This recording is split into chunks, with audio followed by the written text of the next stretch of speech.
Sa araw na ito matutunghayan natin ang kwento ng apat na magkakaibigan at isang espesyal na babae. Inspired ito sa kwento ng taga-Ekuko at Meteor Garden. Sa bayan ng Ekuko, kilala ang apat na pinakamayamang binata sa kolehiyo ng Majestic University bilang, apat na bato, sina Elvis, Mario, Capricorn, at Paulino. Sila ang pinakapopular, gwapo, at makapangyarihan sa eskwelahan. Sa bawat hakbang nila, tila lahat ng tao'y humahanga. Ngunit hindi lahat ng kinang ay ginto. Kilala rin silang mayabang, mapagmataas, at mahilig mangapi ng mga hindi nila kauri. Si Elvis ang leader ng grupo. Siya ay gwapo at natural na leader. Si Elvis ay laging nasa spotlight, punong-puno ng yabang at kumpiyansa. Lahat ng estudyante sa kolehiyo ay tila alipin ng kanyang kagustuhan. Si Mario ang tahimik at misteryoso. Si Mario ang thinker ng grupo. Laging seryoso, mahilig magbasa, at malalim kung mag-isip. Siya ang nagbibigay ng balanseng pananaw sa mga plano ng grupo. Si Capricorn ang bad boy ng grupo. Siya ay palaban, agresibo, at adik sa thrill. Si Capricorn ay kilala sa pagiging rebelde sa lahat ng aspeto, mula sa pananamit hanggang sa ugali. Madalas siyang sumabak sa street racing at sports. Si Paulino ay ang nakakatawang lasing. Si Paulino ang hindi mo alam kung ano sa grupo. Mahilig siyang magbiro, magpatawa, at makipag-inuman. Sa totoo lang, marami ang nagtataka kung paano siya napasama sa seryoso at sosyal na grupo. Pati ako na writer nalilito din ako kung ano ba talagang ginagawa niya dito. Parang props lang si Paulino dito. Wala na siguro akong may sulat. Sa kabilang banda, si Aya, isang simpleng babae, ay bagong solte sa kolehiyo. Galing siya sa probinsya, at kahit mahirap lang ang buhay nila, matyaga siyang nag-aaral para maiahon ang pamilya sa kahirapan. Hindi siya nagpaapekto sa yaman o impluwensya ng mga tao sa paligid. Sa katunayan, siya lang ang nagkaroon ng lakas ng loob na kontrahin ang apat na bato. Isang araw, sa cafeteria ng Majestic University, nabangga ni Aya si Elvis at aksidenteng nabuhusan siya ng carbonara. Ano ba? Galit na sigaw ni Elvis, ngunit hindi nagpasindek si Aya. Sa halip, sinagot niya ito ng diretso. Sorry, hindi sinasadya, sagot ni Aya. Sorry. Kung may sorry aanhin pa ang polis. Sigaw ni Elvis. Pero palaban si Aya at sinigawan din si Elvis. Nag-sorry na nga ako eh. Bingi ka ba? Hindi ko naman sinasadya. Sigaw ni Aya. Dahil dito ubod ang galit ni Elvis at binigyan si Aya ng infamous red card, isang senyales na siya ang magiging target ng pang-aasar ng apat na bato. Habang pinaglalaroan si Aya ng mga estudyante, si Paulino ay abala sa pagtulog at pag-inom ng pineapple juice na akala mo ay alak. Isang araw, may isang prank ang tangka nilang gagawin kay Aya, pero nagkamali sila ng may buhos ang tubig kay Paulino imbes na kay Aya. Oy, sino may kasalanan nito? Akala ko ba si Aya ang target, bakit ako nabasa? Sigaw ni Paulino. Paulino, bumangon ka na nga. Sabi ni Mario, sabay hila sa kanya. Hindi ako bumabangon ng walang alak. Teka, pineapple juice na lang. Tumawa si Aya sa eksena, na siyang nagpagan sa araw niya kahit may red card. Sa kabila ng mga prank, si Mario ang unang lumapit kay Aya. Nakita niya itong umiiyak sa likod ng library at inalok ng panyo. Hindi mo kailangang tiisin ang lahat ng ito mag-isa, sabi ni Mario. Salamat, sagot ni Aya. Pero hindi ko rin maintindihan kung bakit ang dami nilang galit sa akin. Natahimik si Mario. Alam niyang may nararamdaman siyang espesyal para kay Aya, ngunit pinili niyang itago muna ito. Inimbitahan ni Capricorn si Aya sa isang yacht party. Habang abala ang lahat sa sayawan, si Paulino ay natutulog sa gilid ng deck, hawak ang bote ng soft drinks. Nang makita siya ni Capricorn, sinubukan nitong gisingin. Oy, Paulino, lasing ka na naman ba? Wala pang ang tunay na alak. Tanong ni Capricorn. Ano ka ba? Tubig lang to. Pero kahit tubig, nakakalasing basta tama ang acting. Sagot ni Paulino habang tumatawa at muling natulog. Habang patuloy na nagiging magkaibigan sina Aya at Mario, si Elvis naman ay naguguluhan.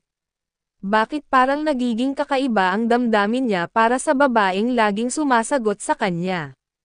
Sa isang pagkakataon, nakita niya si Aya na naglilinis ng fountain.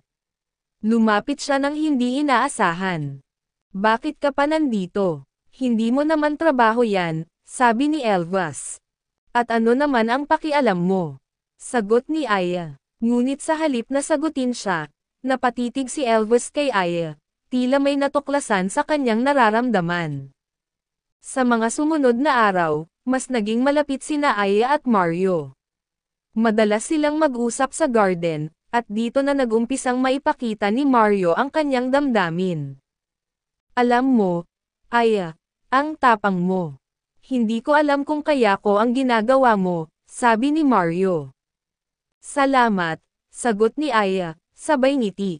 Pero hindi niya napansin ang palihim na titig ni Elvis sa kanila mula sa malayo, nakatayo sa ilalim ng puno.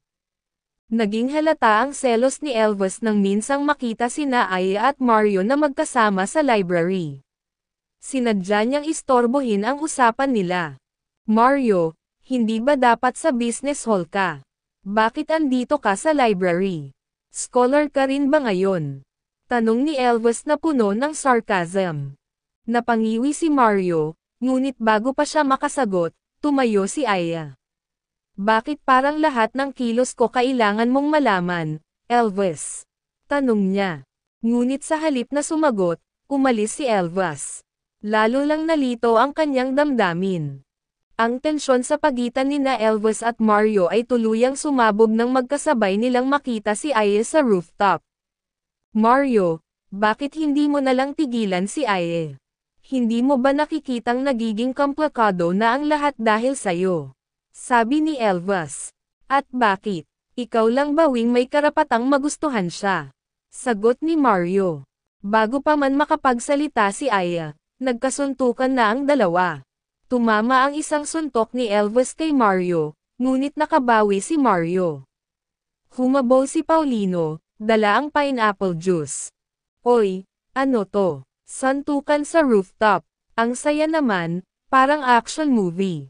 Pero teka, walang alak. Sabay inom. Hindi mapigilan ni Aya ang tumawa kahit umiiyak na siya. Matapos ang insidente, kinausap ni Mario si Aya ng masinsinan. Alam kong mahal kita, Aya, pero ayoko nang mag-away pa kami ni Elvis, sabi niya. Salamat, Mario, sagot ni Aya. Pero sa totoo lang, ang dami ko pang kailangang ayusin sa buhay ko. Hindi ko rin alam ang nararamdaman ko. Sinubukan ni Elvis na umamin kay Aya. Isang gabi, dinala niya ito sa fountain kung saan sila unang nag-usap. Aya, gusto kong malaman mo na, iba ka. Hindi ko akalaing magkakagusto ako sa isang katulad mo, sabi ni Elvis. Ngunit bago pa makasagot si Aya, dumating si Paulino, lasing na naman, at biglang siningit ang sarili. Ano to? Fountain of Love. Pwede bang isama ako? Single din naman ako. Sigaw niya, sabay tapik kay Elvis. Napailing si Aya at tumawa na lang. Kinabukasan, kinausap ni Aya sina Elvis at Mario. Hindi ko kayang makipagrelasyon ngayon. Pasensya na kung nasaktan ko kayo, sabi niya. Aya, sigurado ka ba? Tanong ni Mario. Sigurado. Marami pa akong pangarap, at kahit na walang didilig sa flowers ko hanggang tumanda ako, ay ayos lang. Mabubuhay pa rin ako. Dumating si Paulino at narinig ang sinabi ni Aya. Ay may diligan. Heto pineapple juice didiligan natin yang flower mo Aya, sabi ni Paulino.